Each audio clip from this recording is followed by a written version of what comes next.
Attends. Là, j'ai pas les mots, là. J'ai pas les mots. La RDC a balayé le Soudan du Sud. La RDC a montré dès le début du match qu'elle n'est pas là pour s'amuser. Qu'elle est là pour aller en Coupe du Monde. Qu'elle est là pour balayer tout sur son passage. La RDC Congo, moi personnellement, j'avais un petit brin d'espoir pour notamment un match nul. Parce que je pense qu'à l'aller, la RDC avait gagné 1-0 chez elle, en fait, à Kinshasa. Mais là, en déplacement, dans cette pelouse, notamment synthétique, la RDC a montré toutes ses forces. La RDC a montré toutes ses capacités. Cette équipe, je pense, elle est sous-estimée. Elle est sous-estimée en réalité. Aujourd'hui, ça nous a vraiment permis, le match nous a permis de voir en réalité plus clair en fait, que cette équipe-là, c'est quelque chose. Cette équipe-là, elle a des atouts. Cette équipe-là, elle a vraiment des arguments, des éléments et tout ce qu'il faut pour faire mal à n'importe quelle équipe. Moi, personnellement, je vais en salle. Parce que pour battre cette équipe-là, il faut même que les supporters aillent se renforcer musculairement, aillent faire des travaux, les gars, sur son corps pour pouvoir, je sais pas, en dehors du stade, en dehors du match, en dehors de la pelouse, il faut même que les supporters soient en forme, nous les Sénégalais. On doit être en forme pour faire face à cette équipe-là. Les amis, on va revenir sur le match de la RDC Congo aujourd'hui face au Soudan du Sud dans cette vidéo-là. Si tu n'es pas encore abonné, abonne-toi. Si tu n'es pas encore abonné, abonne-toi, surtout les gars, et likez la vidéo. Likez-la, ça aide vraiment au référencement. À part ça, on est go pour le débrief du match, les amis. Le match commence. Dès les premières minutes, la RDC monte ses forces. La RDC attaque, la RDC domine, la RDC mais ne lâche absolument rien du tout. C'est une domination totale. Bakambu qui met un but, Bakambu qui en rajoute un deuxième. Les gars,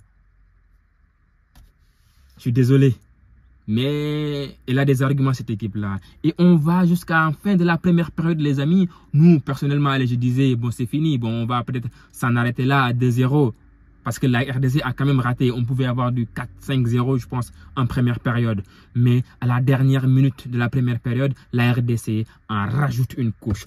3-0, on va à la pause avec Mboku. Bon, et les gars, à un certain moment donné aussi, il faut se dire la vérité. Hein. La RDC a un effectif de malade mental. Et le 11 de départ, il y a 80% qui jouent en Europe aussi. Mais pourquoi les gens se focalisent uniquement sur le Sénégal? Mais la RDC, les gars, 11 de départ, presque 80% sont en Europe, jouent dans les meilleurs clubs européens, dans les meilleurs championnats. Les amis, quand même, il faut quand même se dire la vérité. Mboku qui met son but. Il s'appelle comment même? J'ai oublié son nom. Je ne veux même pas connaître son nom. Bakambu de Real Betis qui met également son doublé, les gars. Wesh. Ouais, je peux dire wesh. Cette équipe-là, elle est vraiment malade, hein, sincèrement. Et je pense qu'elle est en confiance. Moi, c'est ce que je craignais, en fait. Une victoire qui met en confiance la République démocratique du Congo. Parce qu'aujourd'hui, il leur reste 3 matchs. Uniquement 3 matchs. Un contre le Sénégal, ce sera la finale du groupe. Un autre contre du coup, le Soudan. Voilà, cette fois-ci, le bon Soudan. Ensuite, un dernier match. Enfin, bon, l'avant-dernier match sera contre le Togo. Donc, Soudan, c'est à la dernière journée. Mais les gars, donc la première période, 3-0 pour Congo. Bon, nous tous, on se dit, bon, le match est terminé, voilà. On aurait pu avoir un 5-0, la RDC 3-0. C'est beaucoup de buts quand même. C'est vraiment beaucoup de buts. Et même ça va les avantager puisque il peut y avoir quand même des arguments à la dernière journée, notamment liés au goal average et tout ça. Mais aujourd'hui, le Congo a frappé fort. Il faut quand même le dire. Donc, en seconde période, on revient. Bon, personnellement, je n'étais pas chaud. Hein. Je n'étais pas chaud de regarder le reste du match. La RD Congo qui vient à 57e minute et Wissa qui marque. Bon, Wissa qui montre encore une fois que sa saison en Première Ligue de l'année dernière, non. C'était pas juste une saison fla-fla comme ça. C'était pas du hasard. C'était pas que la saison dernière en plus. Toutes les saisons d'avant, Wissa a été juste performant avec Brentford. Et là, son transfert à Newcastle, c'est vraiment mérité. Ça aurait été un scandale que ce jour-là ne se quitte pas Brentford. Sincèrement, il est d'une qualité, mais pure. Sincèrement. Moi, bon, je suis supporter sénégalais, mais je vais dire la vérité. Hein.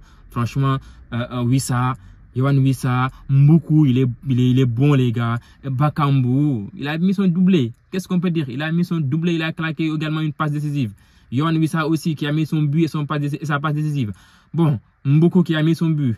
Et on a Eyembe, je sais pas, lui aussi qui est à Watford, qui nous claque aussi, bon, en tout cas une passe décisive. Et le deuxième Eyembe latéral gauche là, qui nous met également une autre passe décisive. En vrai de vrai, cette équipe-là, c'est quelque chose. C'est quelque chose. Le milieu de terrain, le nom, je n'arrive pas à garder son nom. Je sais pas. Moutswa, je connais pas son nom. Mais lui, mon premier temps, il a été exceptionnel au milieu de terrain.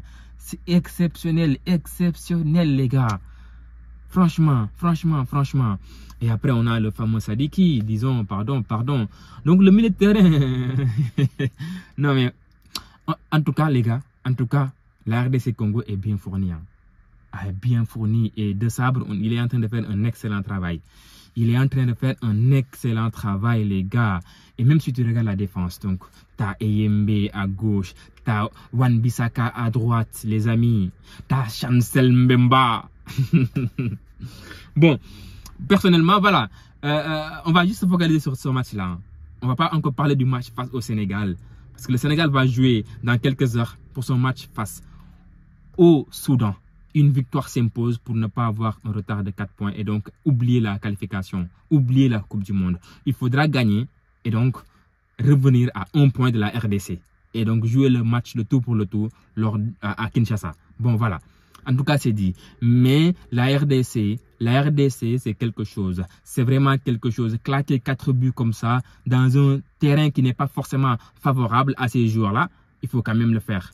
Le Sénégal, je me rappelle, avait fait un match nul, je pense, avait fait un match nul au stade du Soudan. Je ne me rappelle plus, je pense qu'on avait fait peut-être 1-0. Mais là, mettre 4 buts dans un terrain synthétique, il faut le faire quand même pour la RDC. Et vraiment, c'est une équipe de qualité. Ça montre encore une fois, quand les supporters du Congo, bon, parlent, c'est qu'à un certain moment donné, ils tiennent quelque chose. Ils ont des arguments.